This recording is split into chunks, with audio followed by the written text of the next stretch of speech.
Real Rock 92.9 The X is where the Chippewa Valley comes to rock. Cooper with you on a Friday afternoon. And a new thing we're going to start doing, because there at one point was some confusion. People thought that 92.9 The X was like programmed and all the DJs were from like Montana or something, like out-of-towners. No, we're live, we're local, and we have been since our inception 22 months ago. So we're going to start hanging out with people that are from our area, and mostly talented people, because we like to bring up the feeling in the studio of actually having some actual talent in here.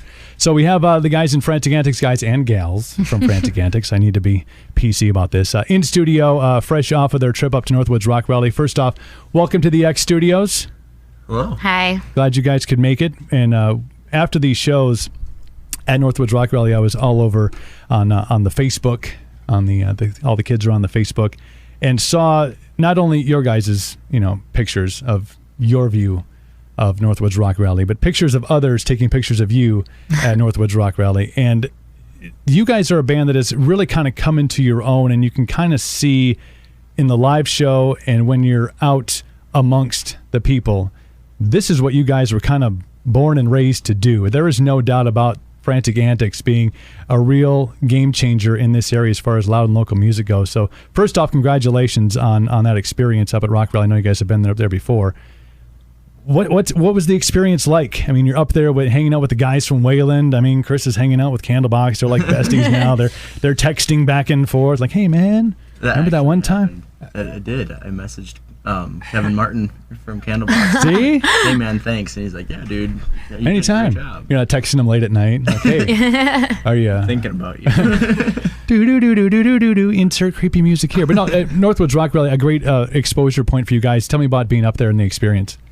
It was really fun. I mean, we went last year too, but this is the first year I got to stay the entire weekend. So it's just really fun because we know so many people up there, especially different local musicians and stuff. We know all the local bands around here. So it's really fun to get everyone together that one time a year and just all hang out and listen to music, play music.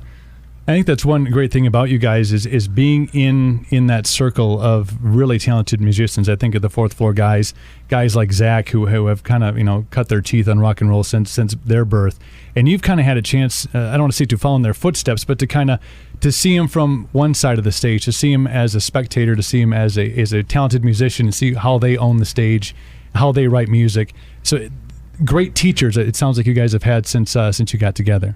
Definitely a lot.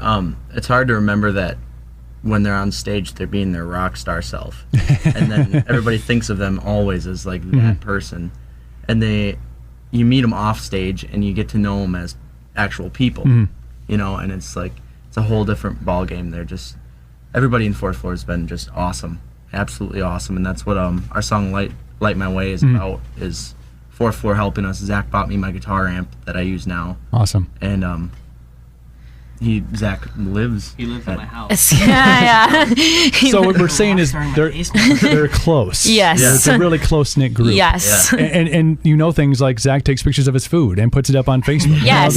These are the things you learn about rock stars. And Chris, I think you posted something on Facebook right after Rock Rally that I read in its entirety and really got me thinking about youth and music and writing and kind of what. I don't want to call it a struggle because I don't think you guys struggle with it at all, but you're kind of at this odd age of being, you're supposed to be an adult, but you're kind of not yet considered an adult. And I thought about, man, it must be tough for them, to find, meaning behind their music. But then I kind of reflected back on when I was a youth and not having the talent that you guys have, but the struggles that you go through getting through high school, the struggles you go through being the kids that wear the black concert T-shirts. I mean, I was that kid, and it didn't say Garth Brooks on, and everybody's like, "What the hell's wrong with this kid?"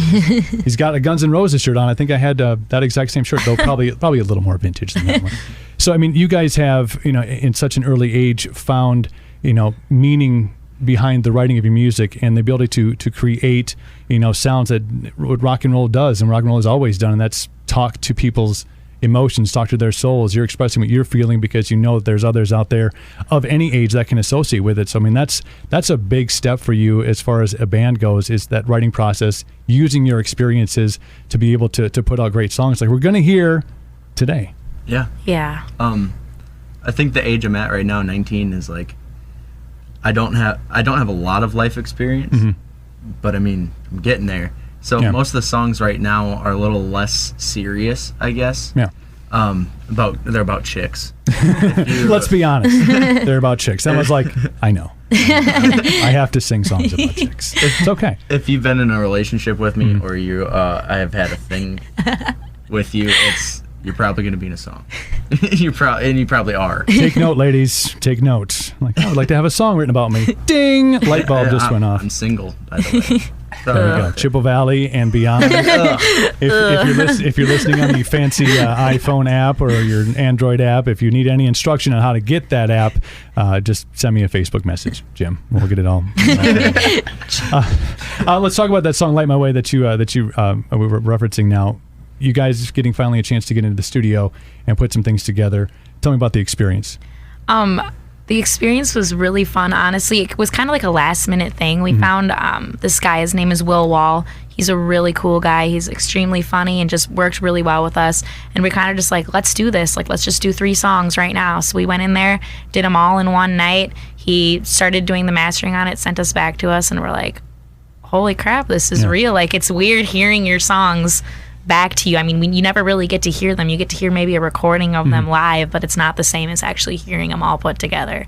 So it's really cool. Yeah, it was just the weirdest thing walking into his building, and it's just like all these different like storage lockers, and then he opens up his door and it's like stepping into a whole different little world. Yeah.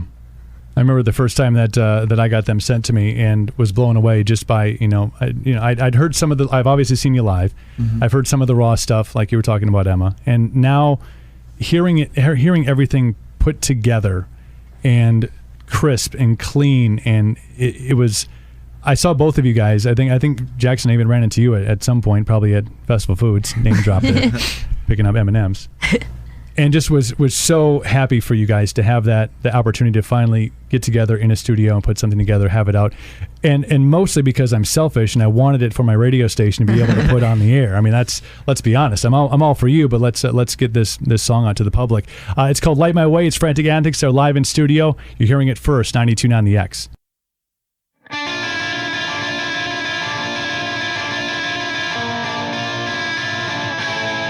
Light my